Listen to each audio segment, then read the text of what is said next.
Hello students. बहुत दिन से बहुत सारे स्टूडेंट्स बोल रहे थे कि अकादमिक आलेख या शैक्षणिक आलेख अर्थ, प्रकार और महत्व का नोट्स चाहिए। और भी जो स्टूडेंट्स हैं जो डिफरेंट यूनिवर्सिटीज़ से हैं, वो पॉलिटिकल साइंस से रिलेटेड जो भी नोट्स चाहिए वो आप डिमांड कर सकते हैं कमेंट बॉक्स में हमसे। कोशिश करूँगा प्रोवाइड करवाने का। तो अभी तक अगर मेरे चैनल को आपने सब्सक्राइब नहीं किया, सब्सक्राइब कर लीजिए, लाइक कीजिए वीडियो को, और जितना ज़्यादा हो सके शेयर कीजिए अपने छोटे भाई बहन से और अपने सहपाठीगण से, ताकि उन्हें कोई दिक्कत ना हो। क्योंकि बहुत सारे ऐसे लोग हैं जो एमए में पढ़ते हैं जो क्लास नहीं कर पाते हैं, ठीक है। तो उन्हें परीक्षा में किसी तरीके की कोई दिक्कत ना हो, उन तक भी सारा मटेरियल पहुँचे, तो उनके पास भी शेयर कीजिए, मदद कीजिए सबकी। तो आज हम लोग एकेडमिक राइटिंग की बात करते हैं, यानी अकादमिक आलेख या शैक्षणिक आलेख। तो सबसे पहले अगर भूमिका इंट्रोडक्शन की बात की जाए तो शैक्षणिक आलेख होता क्या है, मोटा मोटी समझिए। मोटा मोटी दिमाग में यही रखिए कि आप जो अपने शिक्षा काल में, जो आप यूकेजी एलकेजी से पढ़ रहे हो पीजी तक, पीएचडी तक, जो भी आपके जर्नल पब्लिश्ड हो रहे हैं, जो भी आप पीएचडी वर्क कर रहे हो, सिनॉप्सिस बना रहे हो, डिसर्टेशन बना रहे हो, सारे आपके अकादमिक कार्य हैं। मतलब जो आप शैक्षणिक अपनी शिक्षा ग्रहण करने के क्रम में जितने भी काम कर रहे हो, लिखने पढ़ने वाला, वो सारा आपका अकादमिक शैक्षणिक ये है, ठीक है। वो सारा आपका अकादमिक आलेख में आएगा। अभी धीरे धीरे हम लोग अर्थ, प्रकार और महत्व पर भी आएंगे, लेकिन पहले भूमिका देख लेते हैं। तो चलिए बढ़ते हैं। मोटा मोटी दिमाग में यही रखिएगा कि जो आज तक आप लोगों ने पढ़ा, जो पढ़ करके आपके दिलो दिमाग में जो कल्पना बना किसी चीज़ के बारे में, क्या आपका पॉजिटिव एस्पेक्ट होना चाहिए या निगेटिव एस्पेक्ट होना चाहिए, जो आपका दिमाग दिया या जिसके आधार पर आप कोई भी चीज़ लिखते हो, तो वो आपका क्या कहता है, अकादमिक आलेख आएगा, ठीक है। चलिए आगे बढ़ते हैं। पहला हम बोल बोल करके करवा देते हैं नोट्स, यहाँ पर भी बोलते हैं क्योंकि मैं गूगल हिंदी से टाइप करता हूँ, कुछ त्रुटियाँ रहती हैं, ठीक है। गूगल हिंदी से टाइप करता हूँ, इसके वजह से त्रुटियाँ रहती हैं, तो मैं यहाँ बोल देता हूँ ताकि कोई भी स्टूडेंट को लिखने में कोई दिक्कत ना हो नोट्स, ठीक है। तो सबसे पहले हम लोग इंट्रोडक्शन पेज आते हैं। तो इंट्रोडक्शन की अगर बात की जाए तो अकादमिक लेखन या विद्वानों का लेखन, ठीक है। अकादमिक लेखन को हम लोग विद्वानों का भी लेखन कहते हैं, क्योंकि जो पढ़ेगा वही तो लिखेगा कल्पना के आधार पर। तो इसको विद्वानों का लेखन अकादमिक कार्य के हिस्से के रूप में गैर कथा का उत्पादन होता है, जिसमें प्राकृतिक विज्ञान या सामाजिक विज्ञान के लिए सुविधाओं में अनुभवजन्य फील्ड वर्क या शोध पर रिपोर्ट शामिल है। जब आप पढ़िएगा, लिखिएगा, किसी चीज़ को समझिएगा, तब ना उसके आधार पर दिमाग में एक कल्पना बनाइएगा या सोच बनाइएगा और डेवलप कीजिएगा, और उसके आधार पर फिर आप उसको लिखिएगा। जैसे मान लीजिए न्यूटन जो लॉ दिया, जितना भी वो सारा वो अपना जो अनुभव किया, जो उसने अनुभव किया, उसी आधार पर उसने फीडबैक दिया, उसी आधार पर उसने लॉ दिया, ठीक है। आगे बढ़ते हैं। मोनोग्राफ, जिसमें विद्वान संस्कृति का विश्लेषण करते हैं, ठीक है। मोनोग्राफ जो होता है उसमें संस्कृति का विश्लेषण किया जाता है, नए सिद्धांतों का प्रस्ताव रखते हैं या अभिलेखागार से व्याख्या विकसित करते हैं। साथ ही इन सभी के स्नातक संस्करण के रूप में इसे परिभाषित करते हैं। थोड़ा ये जो टॉपिक है आपका भूमिका वाला, ये थोड़ा ज़्यादा टफ आपको पड़ेगा, समझिएगा तो बहुत अच्छे तरीके से समझ में आएगा। बस इतना ये जीस्ट इसका यही है भूमिका का, कि जो भी आप अकादमिक में कर रहे हो, जो भी लिख रहे हो, पढ़ रहे हो, वो सारा क्या कहते हैं आपका इसमें आएगा। ठीक है, तो आप इंट्रोडक्शन अपने मन से भी लिख सकते हो। यद्यपि अकादमिक लेखन का स्वर, शैली, सामग्री और संगठन विभिन्न शैलियों और प्रकाशन विधियों में भिन्न होता है। लगभग सभी अकादमिक लेखन में अपेक्षाकृत औपचारिक गद्य रजिस्टर अन्य अकादमिक कार्यों के लिए बार बार संदर्भ रेफरेंस आपको बताए हैं कि अगर आप कोई चीज़ राइटिंग कर रहे हो, लिख रहे हो, तो जब तक आप रेफरेंस नहीं देते हो किसी बुक का, किसी राइटर का, तब तक वो वैलिडेट नहीं करता। ठीक है, आपके राइटिंग वैलिडेशन के लिए आपको रेफरेंस देना कंपलसरी हो जाता है। ठीक है, बार बार संदर्भ और परिभाषित करने के लिए काफ़ी स्थिर अलंकृत चालों का उपयोग होता है। परियोजना का दायरा इसे प्रासंगिक शोध में स्थापित करना और एक नए योगदान को आगे बढ़ाना होता है। इसी में एक विद्वान है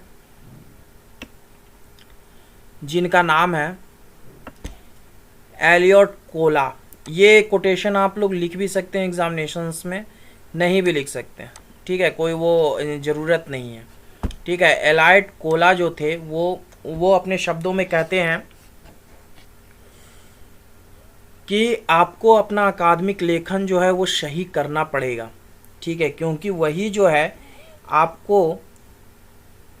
आपको कल्पना में ले जाता है और वही आपको दुनिया के बीच अंतर बताता है। ठीक है, अंतर स्पष्ट करने में, दुनिया में क्या अंतर है उसको स्पष्ट करने में, और आपको कल्पना में एक फिक्शन यानी कल्पना में आपको कल्पना में ले जाने के बाद आपको अंतर बताता है कि इसके बीच में हमको कैसे अंतर करना है, इसके बीच में कैसे अंतर करना। जब तक आप कल्पना नहीं कीजिएगा, किसी चीज़ को पढ़िएगा नहीं, जिस्ट पर नहीं आएगा, तब तक आप क्या कहते हैं किसी चीज़ का अंतर नहीं कर सकते, दुनिया में अंतर नहीं कर सकते। आपको हर आदमी लगेगा सही है, हर आदमी लगेगा सही है, हर आदमी लगेगा सही है, लेकिन अंतर करने के लिए आपको पढ़ना पड़ेगा, उस कल्पना के क्षेत्र में आपको जाना पड़ेगा। ये कहे हैं एलियट कोला। इसलिए ये कोटेशन आप लिख भी सकते हैं, नहीं भी, कोई इम्पोर्टेंट नहीं है। ठीक है, आगे बढ़ते हैं। अब नेक्स्ट है अकादमिक आलेख का अर्थ, मीनिंग ऑफ एकेडमिक राइटिंग।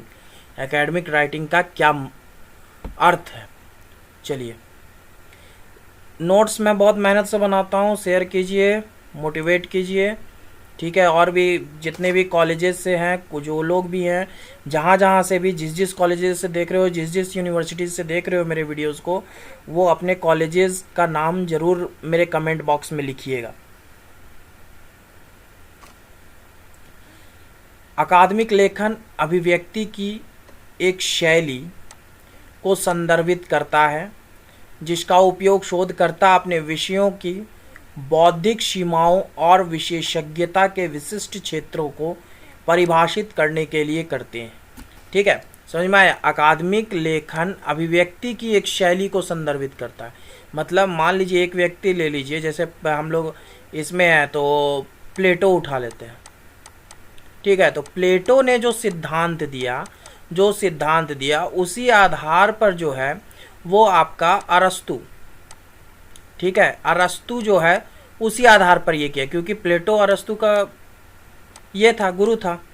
ठीक है, लास्ट में अरस्तु जो है सो वो प्लेटो के विरोध में आ गया था, विरोधी हो गया था, लेकिन एक्चुअल में तो इसी का ना वो शिष्य था।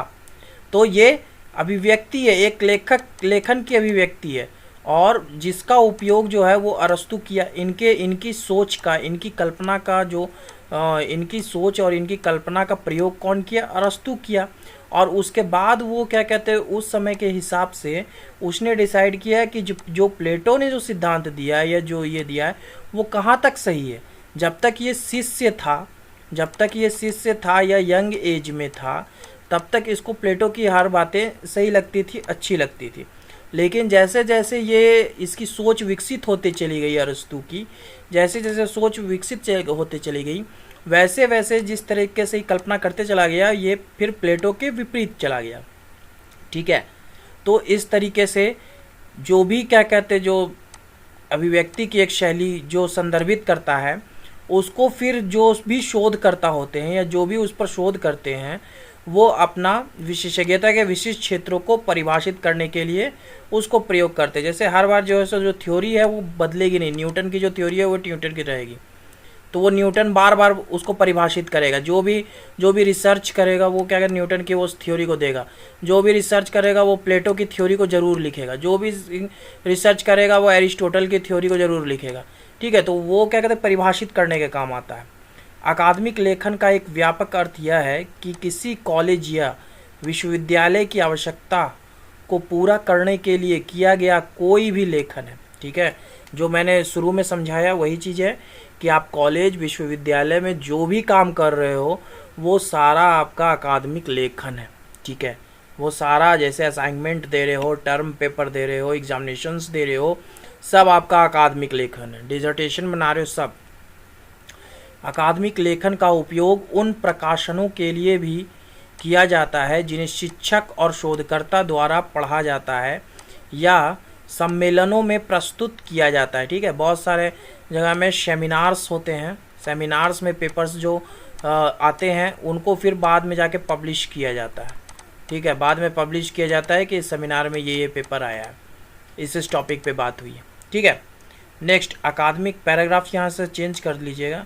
अकादमिक लेखन विश्लेषणात्मक रूप से लिखने की प्रक्रिया है। एक निश्चित विषय को की स्पष्ट समझ को दर्शाने वाली जानकारी प्रस्तुत करने के उद्देश्य से विचारों को तोड़ना होता है।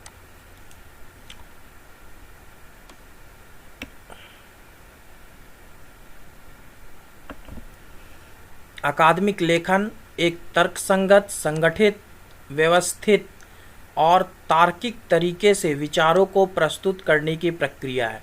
जैसे आप जब पीसीएस का मेंस लिखोगे तो आपका जो लेखन शैली होगा वो तर्कसंगत होना चाहिए, संगठित होना चाहिए, व्यवस्थित होना चाहिए और तार्किक तरीका होना चाहिए। ठीक है, तब आपको मेंस में जो है सो नंबर अच्छे मिलेंगे। ठीक है, तो अकादमिक लेखन एक वो भी प्रकार है।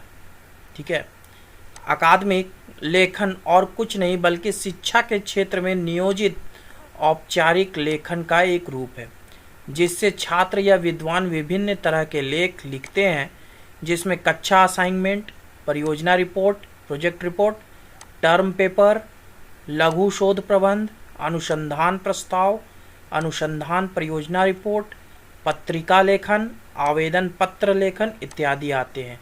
ये सारा आपका जो है वो आपका एकेडमिक राइटिंग में आ जाता है।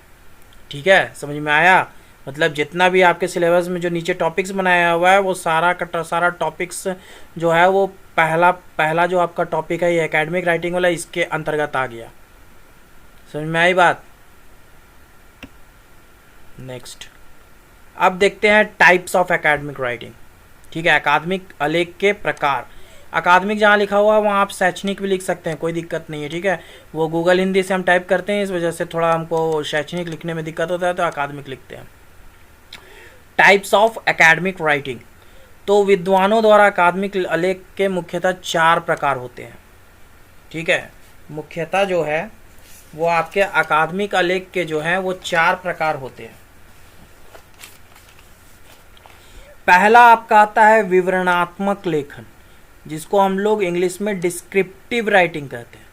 ठीक है, जिसमें कि हमको जो है इसमें इसका की पॉइंट यही याद रखिएगा कि इंट्रोड्यूस फैक्ट्स एंड इंफॉर्मेशन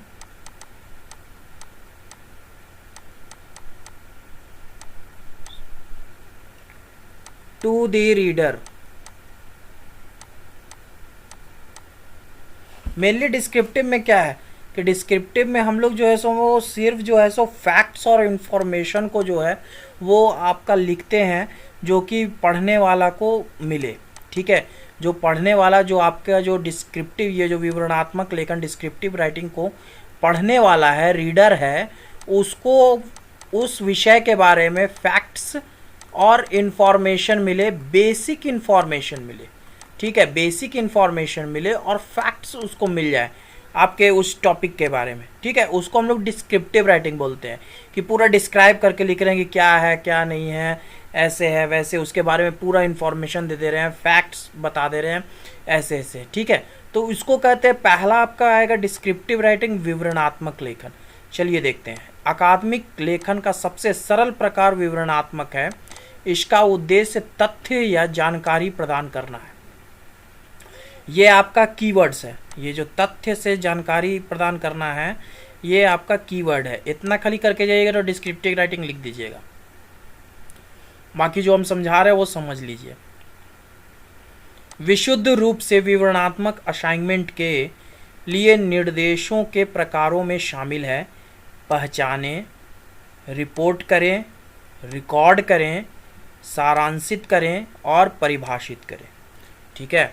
विवरणात्मक लेखन में जो है सबसे पहला है पहचानें, फिर रिपोर्ट करें, फिर रिकॉर्ड करें, फिर सारांशित करें और लास्ट में परिभाषित करें, ठीक है।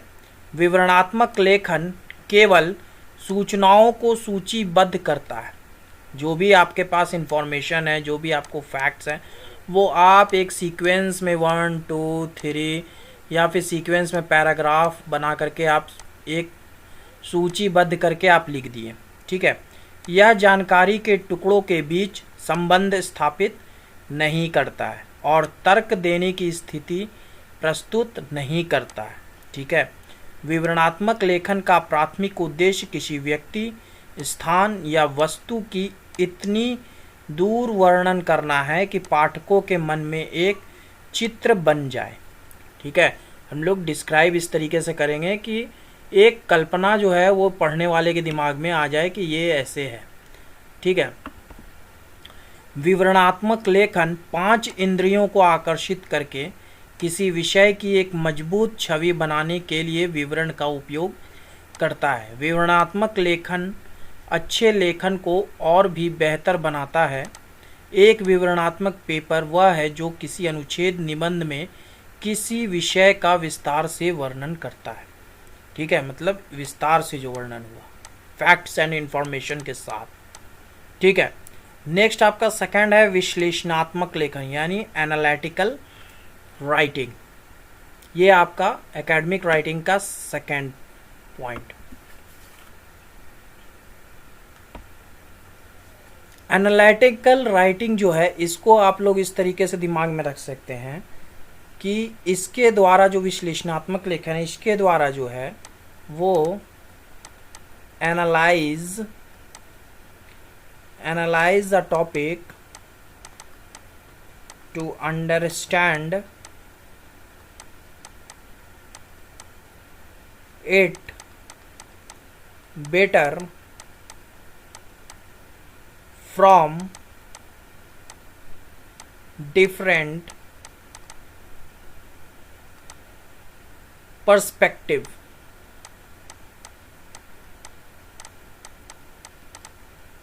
ठीक है।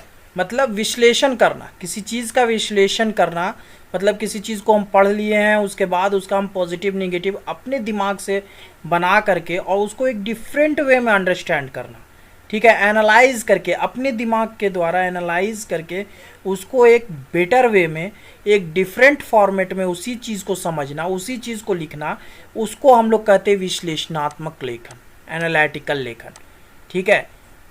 तो इसका देखते हैं। विश्वविद्यालय स्तर के पाठ के लिए विशुद्ध रूप से विवरणात्मक होना दुर्लभ है, ठीक है। दुर्लभ है क्योंकि आप अपना पॉइंट ऑफ व्यू यहाँ नहीं कर सकते हैं। आपको जो रहेगा, जो सिलेबस में जो रहेगा, जिस तरीके का आपका टॉपिक्स बना हुआ है, उसी आधार पे करना है, ठीक है। अधिकांश अकादमिक लेखन विश्लेषणात्मक होते हैं। विश्लेषणात्मक लेखन में विवरणात्मक लेखन शामिल है। विश्लेषणात्मक का ऑब्वियस सी बात है, विवरणात्मक, जब तक आप विवरणात्मक डिस्क्रिप्टिव नहीं देखिएगा तब तक आप एनालाइज कहाँ से कीजिएगा, ठीक है। आपको तो बेसिक ज्ञान होना चाहिए, तब आप एनालाइज करके उसके बारे में कुछ अपने दिमाग से लिख सकते हैं, ठीक है। लेकिन आपको उन तथ्यों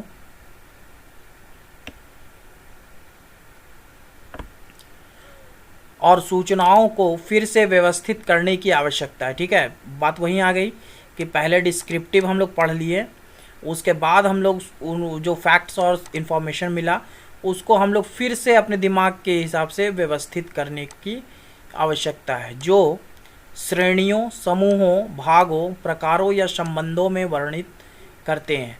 कभी कभी ये श्रेणियाँ या संबंध पहले से ही अनुशासन का हिस्सा होते हैं, जबकि अन्य मामलों में आप उन्हें विशेष रूप से अपने पाठ के लिए बनाएंगे। यदि आप दो सिद्धांतों की तुलना कर रहे हैं तो आप अपनी तुलना को कई भागों में विभाजित कर सकते हैं। ठीक है, ऑब्वियस सी बात है कि जब हम एनालाइज करेंगे तो तुलना तो ज़रूर करेंगे, विदाउट तुलना के कुछ होगा नहीं।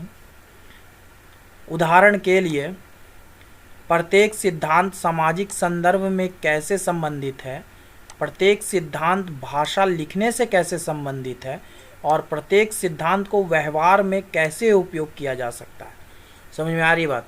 उदाहरण के लिए, प्रत्येक सिद्धांत सामाजिक संदर्भ में कैसे संबंधित है, मतलब जो आप सिद्धांत पढ़ रहे हो वहाँ डिस्क्रिप्टिव में, वो क्या कहते हैं, समाज के विषय में, मतलब समाज की तरफ किस तरीके से वो संदर्भित करता है।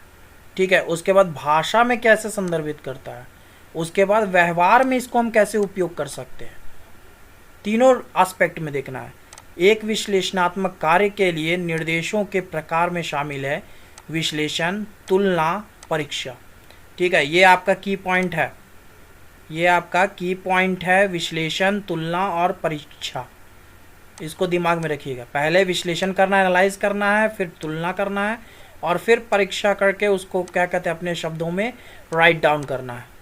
विश्वविद्यालय स्तर पर विश्लेषणात्मक लेखन शैली की अक्सर आवश्यकता होती है।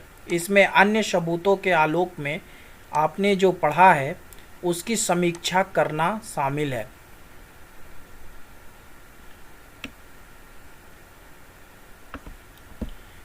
विश्लेषणात्मक लेखन उन विचार प्रक्रियाओं को दर्शाता है जिनसे आप किसी निष्कर्ष पर पहुँचे हैं और इसके निहित अर्थों पर चर्चा करते हैं। विश्लेषणात्मक लेखन आमतौर पर एक संक्षिप्त विवरण के अनुसरण करता है और सवालों के जवाब के देने पर केंद्रित होता है, जैसे क्यों, कैसे। ठीक है, सवाल का जवाब देता है।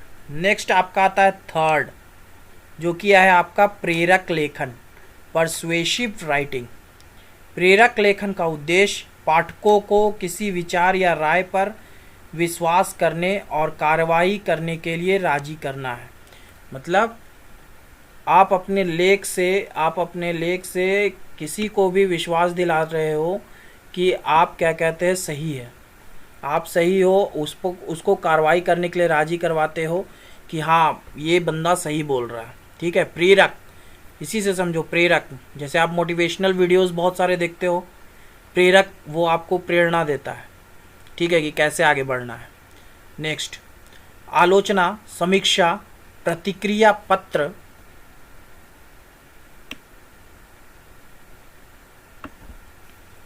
संपादकीय प्रस्ताव, विज्ञापन जैसे कई लेखन पाठकों को प्रभावित करने के लिए अनुनय के विभिन्न तरीकों का उपयोग करते हैं। प्रेरक लेखन का उपयोग उपदेश में भी किया जा सकता है।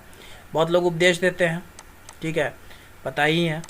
यह गैर काल्पनिक लेखन का एक रूप है जिसका उपयोग लेखक तार्किक तर्क विकसित करने के लिए करता है। सावधानी पूर्वक चुने गए शब्दों और वाक्यांशों का उपयोग करता है, लेकिन यह माना जाता है कि कथा लेखन भी प्रेरक होना चाहिए। ठीक है, जो भी आप कथा लिख रहे हो, जो भी कुछ लिख रहे हो, वो प्रेरक होना चाहिए। जो भी पढ़े उसको प्रेरणा मिले कि हाँ कुछ है। ठीक है, प्रेरक लेखन गैर कथा लेखन का एक रूप है जो सावधानी पूर्वक शब्द चयन, तार्किक तर्क के विकास और एक सीमांकित सारांश को प्रोत्साहित करता है। छोटे बच्चों को उनकी प्रेरक लेखन कौशल विकसित करने के प्रयास में सरल चरणों की एक श्रृंखला के माध्यम से निर्देशित किया जा सकता है। नेक्स्ट आपका चौथा बनता है आलोचनात्मक लेखन, यानी क्रिटिकल राइटिंग। ठीक है, जब तक आप पढ़िएगा नहीं डिस्क्रिप्टिव, एनालाइज नहीं कीजिएगा, ठीक है, एनालाइज नहीं कीजिएगा, ठीक है, तब तक आप उसकी आलोचना नहीं कर सकते हैं। वो कहते हैं ना कि किसी चीज़ के विरोध जाने से पहले, विरोधी होने से पहले उस चीज़ को बहुत अच्छे से समझ लेना चाहिए।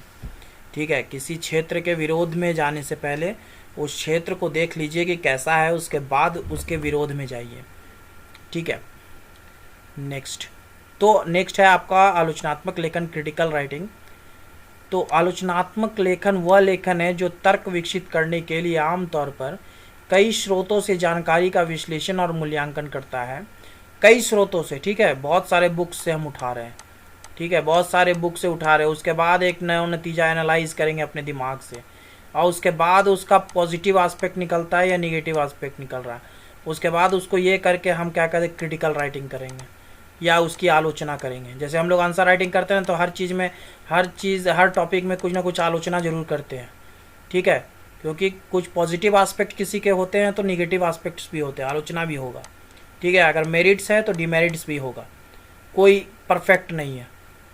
ठीक है, एक गलती कई शुरुआती लेखक यह मान लेते हैं कि वे जो कुछ भी पढ़ते हैं वह सच है।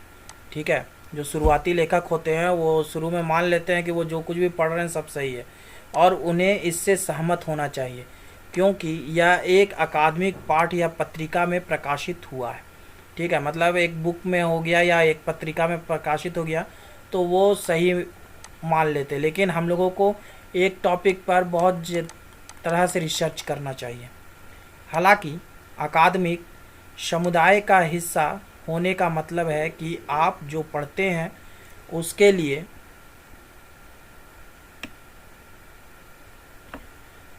लिए आपको आलोचनात्मक होना चाहिए, कारणों की तलाश में कि इसे क्यों स्वीकार या अस्वीकार किया जाना चाहिए। ठीक है, जैसे एक सोच होना चाहिए, जैसे कोई थ्योरी दिया तो उसका दो एस्पेक्ट होना चाहिए कि ये थ्योरी क्यों दिया। ठीक है, ये थ्योरी क्यों दिया, उसकी आलोचना कीजिए, उसकी आलोचना देखिए कि किस तरीके से होती है। ठीक है, उदाहरण के लिए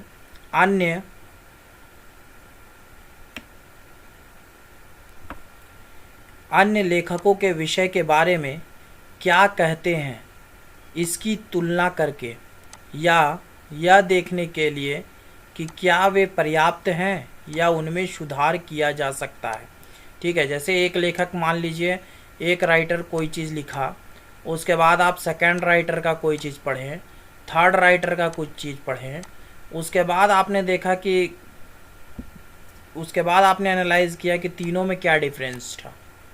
ठीक है, तीनों में क्या डिफरेंस था, और उसके बाद फिर आप किसी ये पर करते हैं कि पहला वाला में कुछ सुधार की ज़रूरत है या फिर आपका तीसरा वाला में सुधार की ज़रूरत है, तब आपको एनालाइज होता है।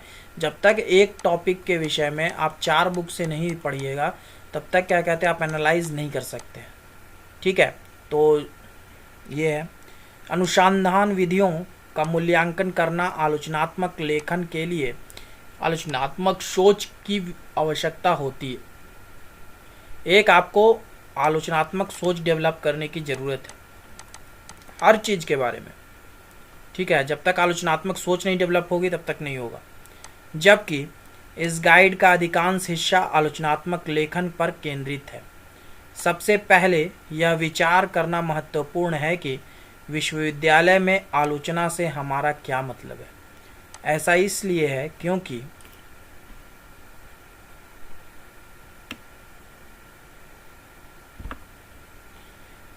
आलोचनात्मक लेखन मुख्य रूप से आपकी आलोचनात्मक सोच को प्रभावित करने और स्पष्ट करने की एक प्रक्रिया है। जैसे अपनी पढ़ाई की सोच को ठीक करना वाकई महत्वपूर्ण है। यदि आप अपनी सोच में आलोचनात्मकता प्रदर्शित करने में सक्षम हैं तो यह आलोचनात्मक लेखन को आसान बना देगा। ठीक है, अब हम लोग इम्पोर्टेंस की बात करेंगे। अकादमिक लेख का क्या महत्व है। अकादमिक लेखन का वैश्विक स्तर पर अकादमिक क्षेत्र में हमेशा एक केंद्रीय भूमिका रही है। स्कूल और शिक्षक ज्ञान और अनुभव साझा करेंगे और छात्रों को अकादमिक रूप से लिखने के लिए प्रशिक्षित करेंगे, क्योंकि लेखन कौशल उन्हें बाद में लाभान्वित करेगा। जैसे आप एलकेजी यूकेजी से देखिएगा या 1-2 से देखिएगा, लिखने के लिए बहुत बोला जाता है राइटिंग यही आपका जो है सो सबसे मेन चीज़ है। राइटिंग सबसे ज़्यादा आपको एकेडमिक्स में, पूरे एकेडमिक्स में राइटिंग स्किल्स डेवलप करने का बात किया जाता है। ठीक है, शुरू में आपको रट करके लिखना होता है, फिर धीरे धीरे अंडरस्टैंड करके लिखना रहता है, फिर आपको अंडरस्टैंड किया हुआ चीज़ को अपने शब्दों में लिखने का बात आता है, तो उसके बाद एनालाइज करके आपको लिखने का बात आता है। ठीक है, तो जब तक आपका राइटिंग कैपेसिटी बढ़िया नहीं होगी तब तक आप लिख नहीं सकते हो। ठीक है, अकादमिक लेखन संचार के एक उपकरण के रूप में कार्य करता है, जो अध्ययन के एक विशिष्ट क्षेत्र में अर्जित ज्ञान को बताता है। अकादमिक रूप से लिखने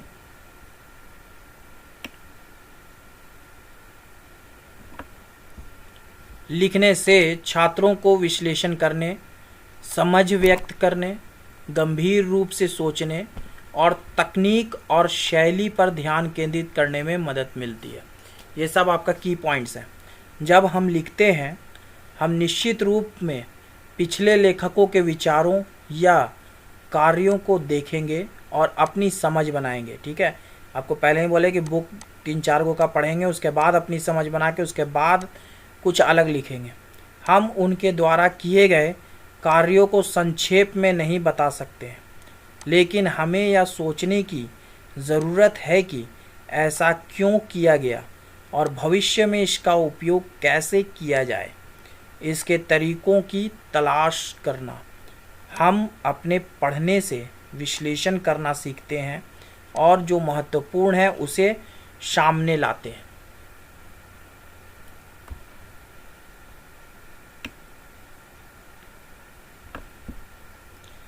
शिक्षा के उच्च संस्थानों में छात्रों के लिए यह बताना मुश्किल हो सकता है कि वे क्या जानते हैं, खासकर जटिल विषयों पर यदि वे अकादमिक लेखन में खराब है। लेखन और निबंध छात्रों को सही वाक्यांशों और शैलियों का उपयोग करके यह समझाने की अनुमति देंगे कि वे क्या समझते हैं और जानते हैं, और जानकारी को दूसरों द्वारा समझा जा सकता है। समझ में आ रही बात? नेक्स्ट हमारा है क्रिटिसिज्म। ठीक है, क्रिटिसिज्म ऑफ एकेडमिक राइटिंग। अकादमिक लेखन के आलोचक जैसे स्टीवन पिंकर और निकोलस क्रिस्टोफ अक्सर राजनीतिक पहलुओं को समझने में विफल रहते हैं कि ज्ञान कैसे साझा किया जाता है। उदाहरण के लिए, प्रतीकात्मक रूप से संलग्न पेशों में प्रवेश पाने के लिए स्नातक छात्र वास्तव में खराब लेखन की नकल करते हैं। बात समझ में आ रही है स्टूडेंट्स? नकल। ठीक है, पेशे में जब आप प्रोफेशन में जाते हो तो वहाँ प्रवेश पाने के लिए आपका जो स्नातक किए हो, ग्रेजुएशन या पीजी, उसके आधार पर आपका लेखन जो है बहुत सारे स्टूडेंट का खराब रहता है। ठीक है, क्योंकि आप जो है वो नकल, ज़्यादा डिटेल में नहीं जाऊंगा। मिलियोनी फुलिक का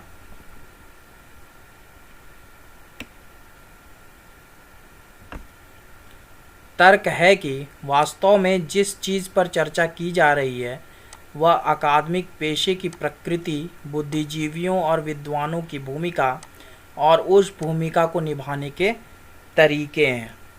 नेक्स्ट हमारा कॉन्क्लूज़न देख लेते हैं हम लोग जल्दी से। निष्कर्ष: अकादमिक बनने के लिए स्वीकार्य तरीके से अच्छा लिखना आवश्यक है।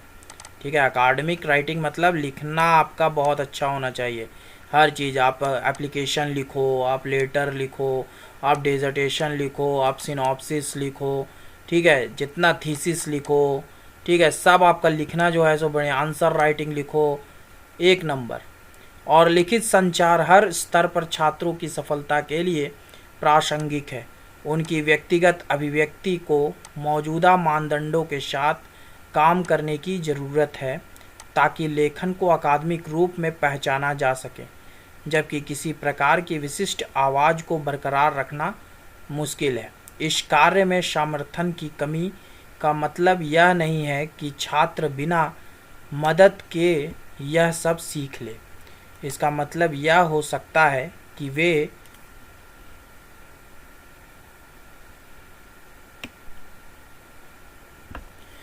वे लेखन सहायता के लिए कहीं और देख रहे हैं। उदाहरण के लिए अकादमिक लेखन ब्लॉग या सशुल्क संपादक। ठीक है, मतलब बहुत लोगों का व्लॉग चलता है ना, व्लॉग, उसमें देखिएगा कि क्या कहते हैं वो लोग लिख करके ये करता है। तो thanks for seeing my video. My name is Rajdev Gupta. ठीक है, MA in political science, MBA in marketing. So please support this channel. Thank you very much.